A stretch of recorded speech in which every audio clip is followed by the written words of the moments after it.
bersyukur pagi ini kita masih bisa bersama-sama beribadah online. Nah, kita mau menyembah kepada Allah kita yang hidup, ya kita mau bersyukur atas kebaikannya, pemeliharaannya kepada kita. Ya, Tuhan yang sudah mati kayu salib dan bangkit kembali. Kita baru merayakannya minggu lalu ya, perayaan Paskah. Nah, sekarang kita mau menyatakan kerinduan hati kita datang kepada Tuhan dalam ibadah pagi ini ya. Ayo kita sama-sama lagu ini, mungkin kalian belum pernah dengar, tapi kalian ikutin ya.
Mari kita berdoa. Tuhan Yesus, Bapa yang mulia, puji syukur terima kasih kami boleh datang kembali ke hadirat Tuhan. Kami rindu memuji memuliakan nama Tuhan dan menyembah kepada Allah kami yang hidup, Tuhan Yesus Kristus. Ya Tuhan Yesus, berkatilah ibadah kami ini dari awal sampai akhirnya. Biarlah Tuhan tilik kami masing-masing dan memberkati kami dengan berkat rohani yang dari Tuhan Yesus Kristus. Kami mau serahkan ibadah kami ini hanya ke dalam nama Tuhan Yesus Kristus saja. Terima kasih Bapa, dalam nama Tuhan Yesus Kristus kami berdoa dan bersyukur. Amin. Yuk kita lanjut, kita nyanyikan lagu Hati Senang di Dalam Tuhan. Kalian senang gak? Iya senang ya, Cici juga senang karena kita punya Tuhan Yesus yang sangat mengasihi kita. Yuk kita nyanyi.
Adik-adik, kita akan mendengarkan firman Tuhan.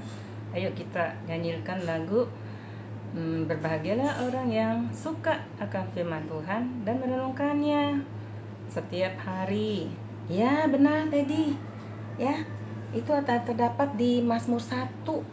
Nah, kalau ingat Mazmur 1, Cici ingat kisah Yusuf, anaknya Bapak Yakub.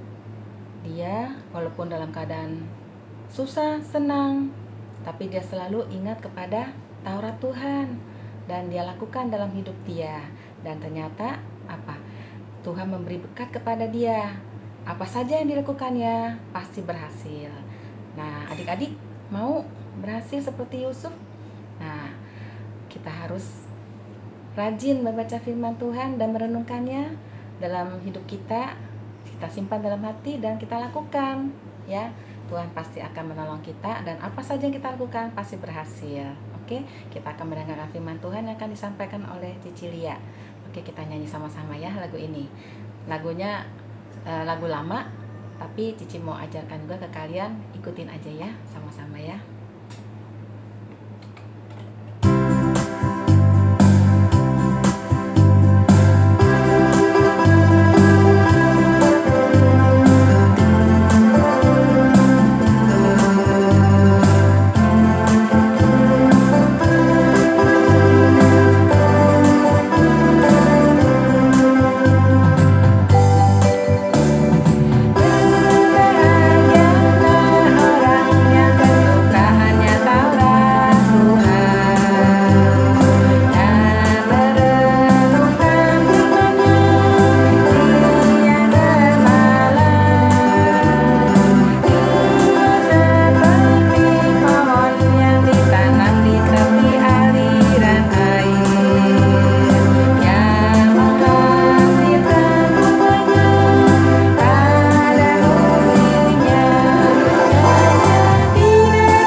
Yesus, terima kasih.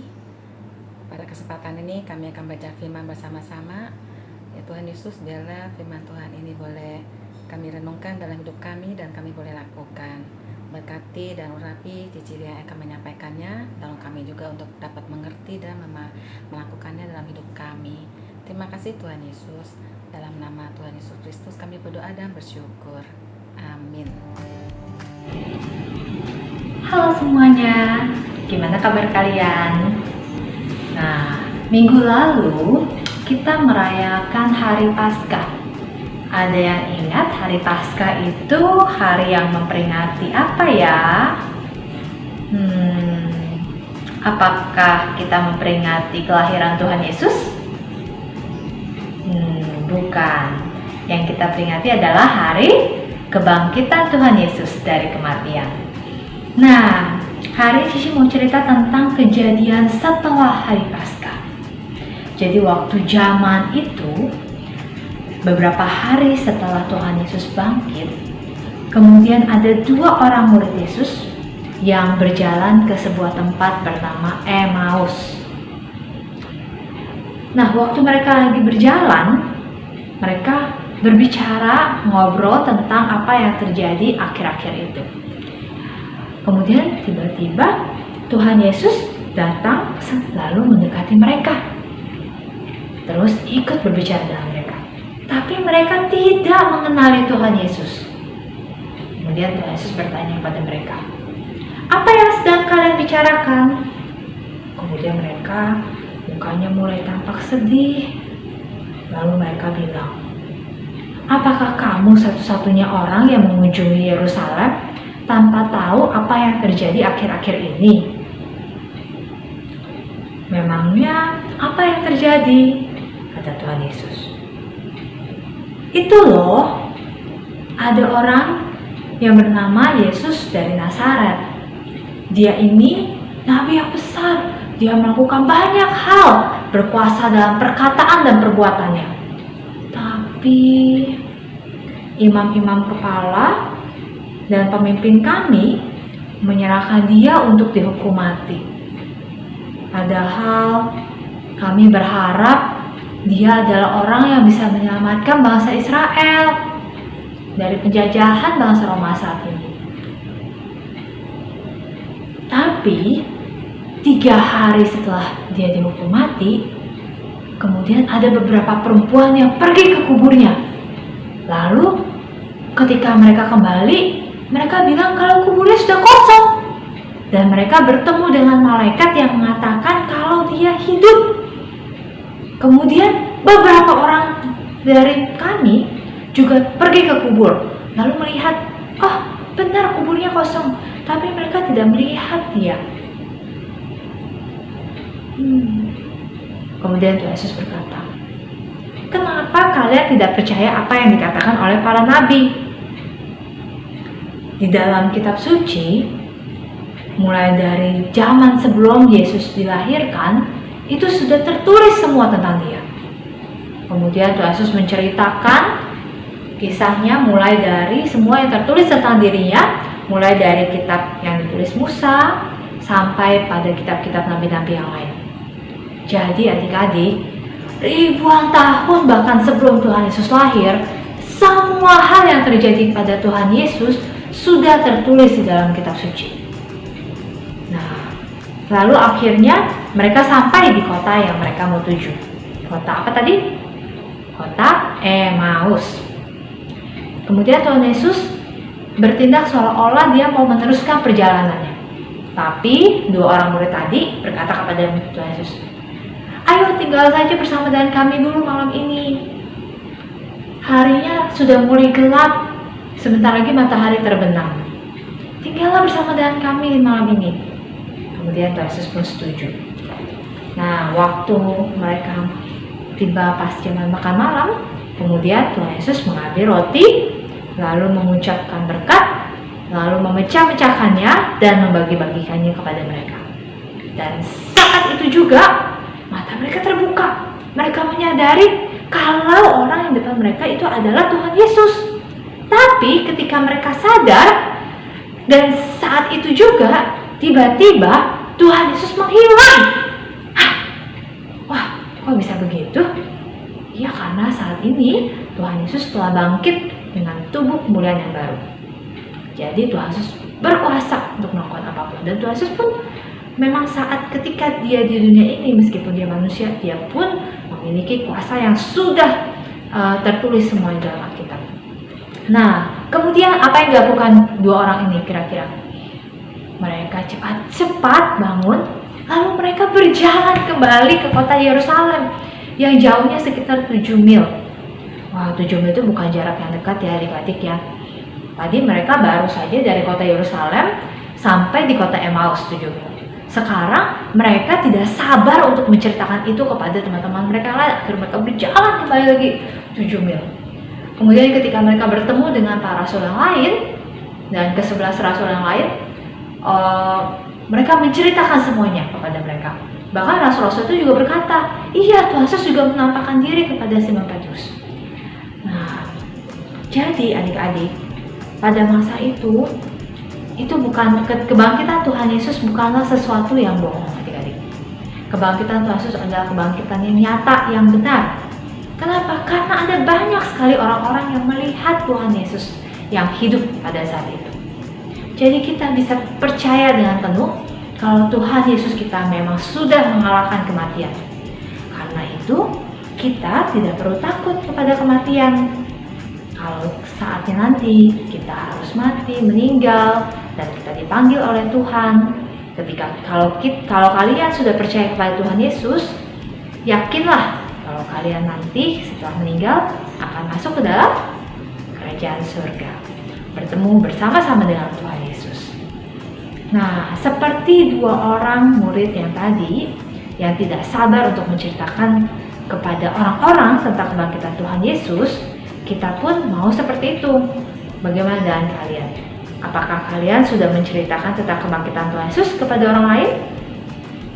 Nah, kalian bisa menceritakannya kepada siapapun yang kalian temui. Kalau Tuhan kita benar-benar hidup. Tapi Cici, saya tidak melihat Tuhan Yesus. Meskipun kita tidak bisa melihat Tuhan Yesus saat ini, tapi kita bisa percaya dalam hati kita. Dan dari mana kita tahu? Dari pengalaman pribadi kita bersama dengan Tuhan Yesus. Ketika kalian berdoa, meminta tolong, dan merasakan pertolongan Tuhan dalam hidup kalian, itu adalah bukti di mana Tuhan Yesus hidup bersama-sama dengan kita, menolong kita kapanpun kita butuh bantuan. Jadi mulai sekarang jangan ragu lagi, apakah Tuhan Yesus bangkit atau tidak ya? Tentu saja dia bangkit. Dia sudah mengalahkan kematian. Hari ini ayat hafalan kita diambil dari kitab 1 Korintus 15 ayat 20. Dari 1 Korintus 15 ayat 20. Bunyinya seperti ini. Tetapi yang benar ialah Kristus telah dibangkitkan dari antara orang mati sebagai yang sulung dari orang-orang yang telah meninggal. Sekali lagi ya, 1 Korintus 15 ayat 20. Tetapi yang benar ialah Kristus telah dibangkitkan dari antara orang-orang mati sebagai yang sulung dari orang-orang yang telah meninggal. Nah, Kristus adalah orang yang pertama kali bangkit dengan kuasa Allah dari kematian. Karena itu kita bisa percaya dan kita tidak perlu takut pada kematian lagi, karena kita bisa tahu dan percaya kalau dia akan membangkitkan kita, dia yang akan membawa kita masuk ke dalam kerajaan surga bersama-sama dengan dia. Yuk, mari sekarang kita berdoa. Lipat tangannya, tutup matanya, tidak lagi lihat kanan kiri, tundukkan kepala, kita berdoa. Allah Bapa yang Maha Pengasih, kami bersyukur Tuhan kalau kami boleh punya Allah yang Maha Kuasa, yang boleh bangkit dari kematian. Karena itu kami tahu Tuhan, kami tidak perlu takut pada kematian atau apapun juga di bumi ini. Karena kami percaya Tuhan adalah Tuhan yang Maha Kuasa, Tuhan yang akan bersama-sama dengan kami. Walaupun ketika kami nanti meninggal, kami percaya kami akan bersama-sama dengan Tuhan di dalam kerajaan surga.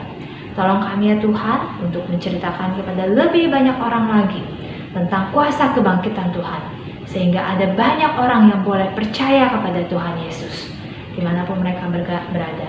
Terima kasih banyak ya Tuhan, kami menyerahkan kehidupan kami, keluarga kami, apapun juga yang kami lakukan, biarlah semuanya boleh memuliakan nama Tuhan Yesus. Di dalam nama Tuhan Yesus kami berdoa dan mengucap syukur. Amin.